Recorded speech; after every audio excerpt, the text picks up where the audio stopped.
Tras el concierto de Donington Castle, Megadeth se encontró en una decadencia total. Aún así, estaban enfocados en conseguir un nuevo guitarrista. Junior se hizo amigo de un guitarrista vecino del Colorado. El nombre artístico de este músico era Slash. En el libro Rust in Peace, The Inside Story of Megadeth Masterpiece, Mustaine asegura que le ofreció a Slash unirse a la banda, y aunque a este último le pareció gracioso, de verdad consideró la oferta. Otro candidato para el puesto fue Dimebag Darrell Abbott, de la banda Pantera, un guitarrista conocido por su amor por la cerveza y una gran técnica en el instrumento. Dimebag estuvo a punto de convertirse en parte de Megadeth, sin embargo, le puso una condición al Colorado. Escucha, me voy a unir a tu banda, solo si mi hermano baterista se une conmigo. ¿Es eso o nada? Mustaine solamente buscaba a un guitarrista en ese momento. Esto hizo que Dimebag rechazara la oferta. Cabe mencionar que los hermanos Abbott alcanzarían un éxito sorprendente durante sus años en Pantera. Aún así, la historia del metal hubiera sido muy distinta con Vinnie y Darrell formando parte de Megadeth.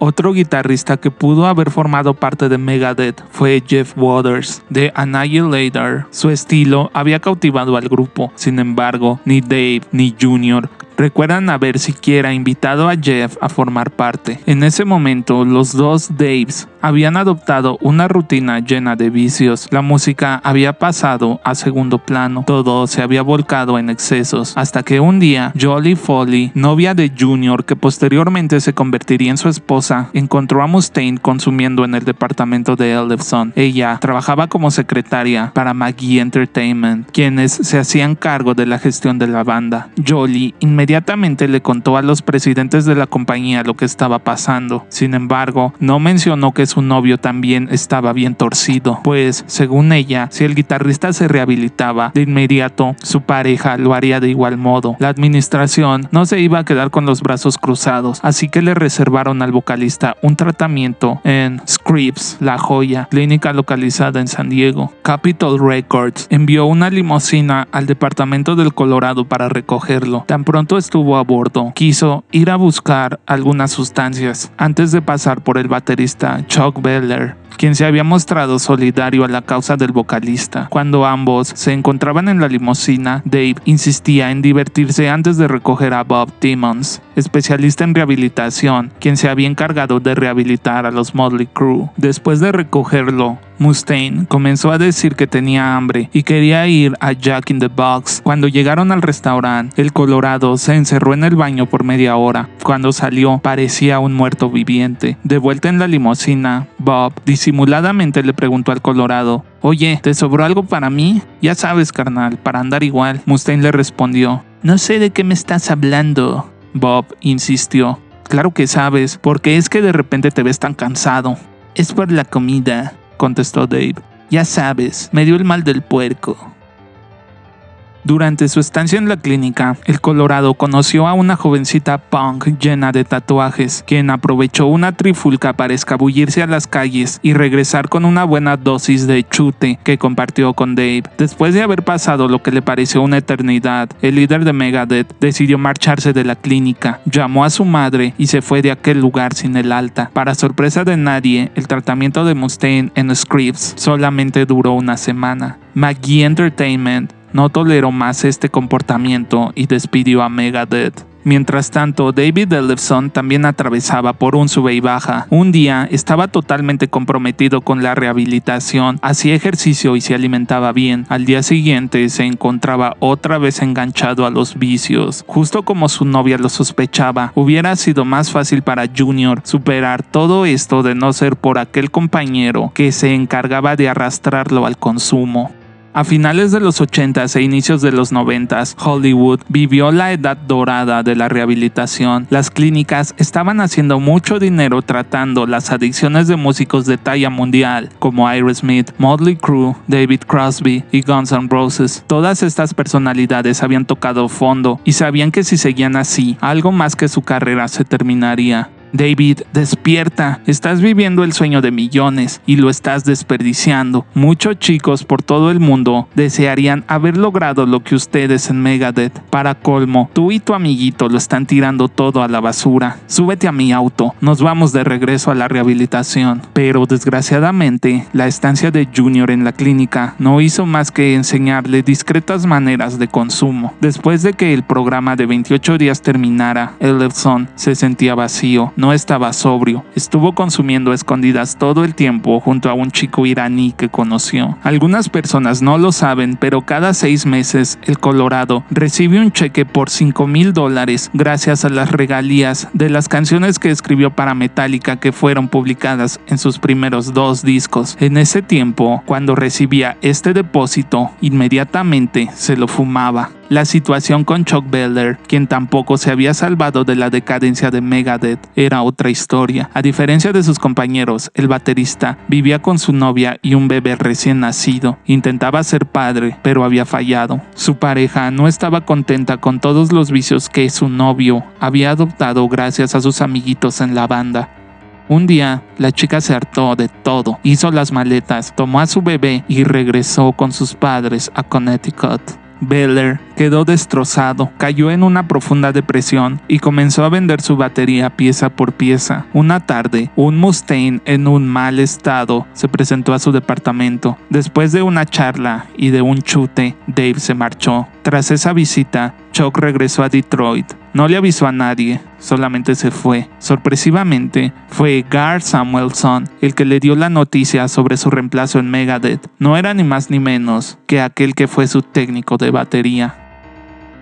La audición de Nick Menza fue dirigida por Junior. El Colorado no pudo asistir porque estaba muy torcido para siquiera mantenerse en pie. El atlético Nick, quien solo bebía cerveza y de vez en cuando se daba un fume, estaba lleno de energía y, en palabras del bajista, tenía la pinta de ser un vocalista. Venía de una familia de músicos. Su padre era un saxofonista de jazz, famoso por haber sido uno de los músicos que grabó el tema de la Pantera Rosa. En primavera de 1989, el manager Rod Lafitte, quien ya había trabajado con Iron Maiden, Poison y Wasp, se interesó por asociarse con Megadeth. Lafitte ya conocía al ex guitarrista de Metallica, estaba al tanto de su carácter explosivo, por lo que planeó muy bien su encuentro con Dave, ganándose primero a Junior antes de reunirse con su objetivo principal. Al final, el plan de Ron fue todo un éxito. Ellefson y Mustaine estaban de acuerdo en que trabajar con este manager sería una excelente oportunidad. Después de todo, Lafitte había estudiado el negocio por años y tenía muy buenas conexiones. Pero antes de emprender el negocio, Ron se encargó de poner a los chicos en contacto con un tal John Bocanegra, el director de un programa de rehabilitación en una clínica de Beverly Hills. Bocanegra había alcanzado notoriedad en Los Ángeles después de rehabilitar a algunos chicos de Aerosmith. Ron también le consiguió a Mustaine un guardaespaldas llamado Tony Luthieri. Su trabajo era no solo cuidar de él, sino que también mantenerlo saludable y en forma. Al enterarse de la afición del Colorado por las artes marciales, Tony lo puso en contacto con el sensei Benny Jet Urquidez, poseedor de 9 cinturones negros. Algunos años después, Dave comentaría que el sensei Jet,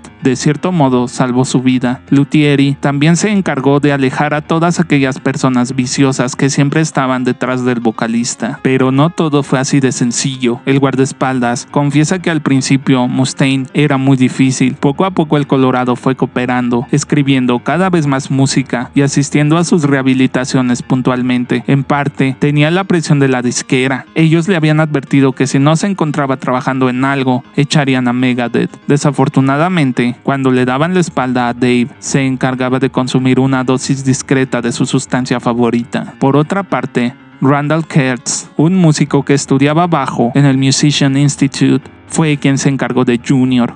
A diferencia del guitarrista, Ellefson cooperó desde el principio con Randall y no presentó ningún obstáculo. Después de todas estas desventuras, Megadeth por fin se presentó al estudio para grabar una versión de la canción No More Mr. Nice Guy de Alice Cooper. Los roces entre Mustaine con el productor Desmond Child aparecieron desde el primer día. El Colorado no compartía la visión pop de Child y aprovechaba cualquier distracción de este último para darse un fumecillo de crack. La inclusión de un guitarrista llamado Sport en el tema enfureció a Dave. Hay que resaltar que Megadeth entró al estudio siendo una banda de 3 piezas, Nick, Junior y Mustaine. Finalmente no pudieron hacer nada con la inclusión en el estudio de este músico. Para dirigir el video de este cover, la banda trabajó una vez más con Penelope Spheeris, directora del video de Wake Up Dead y del documental The Decline of Western Civilization Part 2, que incluye entrevistas a Megadeth. El día de la grabación llegó. Existen 2 versiones de lo que pasó a continuación. La primera es que Mustaine no podía permanecer en pie debido al medicamento que estaba consumiendo para tratar su adicción. La otra versión dice que el Colorado estaba tan torcido que creía que aún era parte de Metallica. Sin importar cuál haya sido la verdad, ambas versiones están de acuerdo en que el estado del vocalista de Megadeth era deplorable. Sin embargo, el show debe continuar. La producción había montado un pedestal giratorio donde Dave tocaría el solo de la canción, pero nuestro protagonista no tenía equilibrio durante aquella velada. Tony tuvo que posicionarse debajo del pedestal, fuera de toma, claro, sujetando la cintura de Mustaine. Otro dilema ocurrió con las tomas de la banda completa. El Colorado no quería que solo se vieran 3 músicos en la pantalla. El cuarto músico que aparece en escena no es otro que su manager, Ron Lafitte. Esta aparición tuvo que saltarse todas las reglas de producción, pues no estaba contemplada desde un principio. Y por si aún no te has percatado, la filmación de este videoclip fue un desastre. Para la premiere de este videoclip se organizó una fiesta en el China Club de Hollywood. Alice Cooper, intérprete original de la canción, fue el invitado de honor. Mustaine estuvo de mal humor toda esta entrega. La producción lo quería sentado en una silla eléctrica para después simular que lo electrocutaban. Al Colorado le pareció estúpida toda esta idea. Más tarde, sería el mismísimo Alice Cooper el que se encargaría de bajar el switch que simularía llevar un montón de voltios a Mustaine.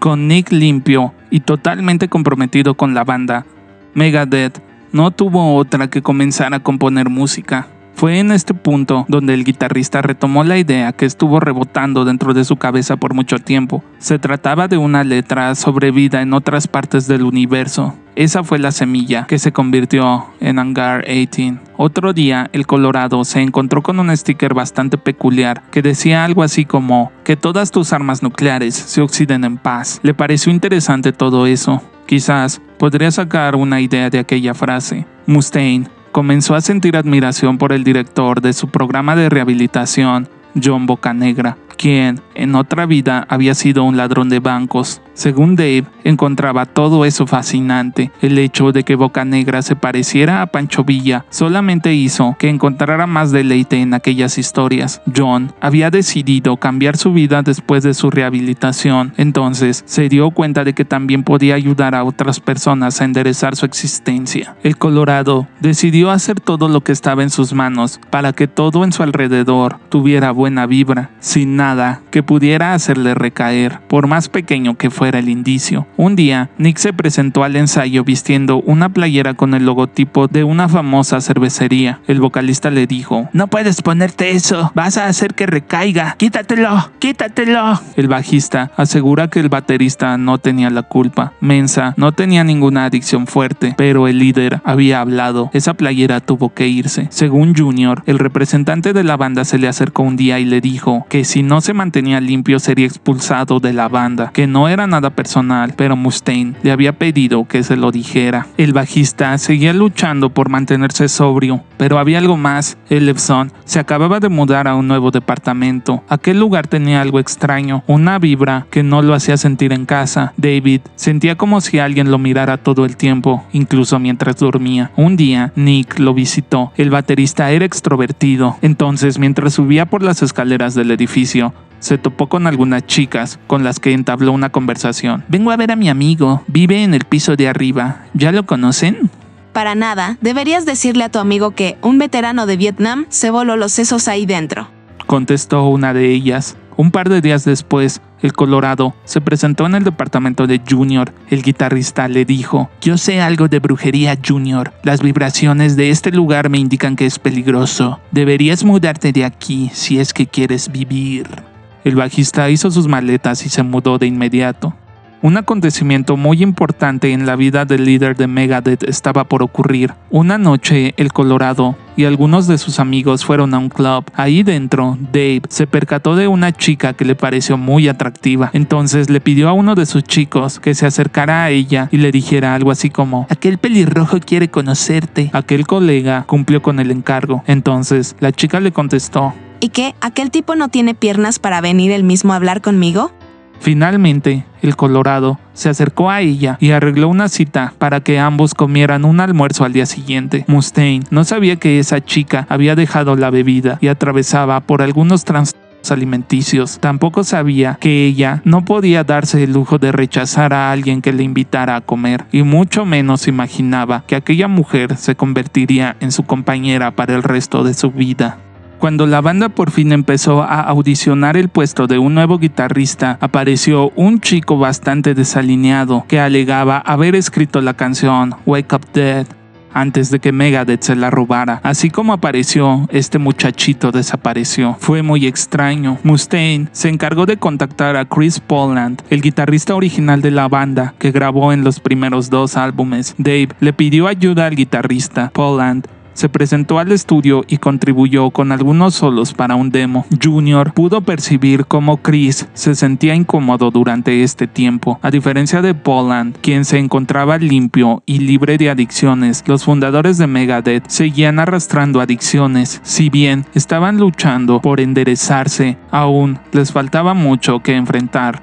La disquera se encargó de pagarle $500 a Chris Poland por cada canción en la que participó. El guitarrista recibió sus cheques y, para evitar que sus ex compañeros lo arrastraran al oscuro abismo de las sustancias, se alejó de Megadeth. Tras finalizar el demo, Mustaine y Ellefson se presentaron a las oficinas de su manager, Ron Lafitte. Ambos pudieron observar que en su escritorio se encontraban algunos álbumes, como el Speed Metal Symphony de Cacophony y el Dragon Kiss de Marty Freeman. Ese nombre suena como el de un comediante, dijo Junior. Lo cierto es que aquel nombre quedaría asociado a Megadeth para siempre.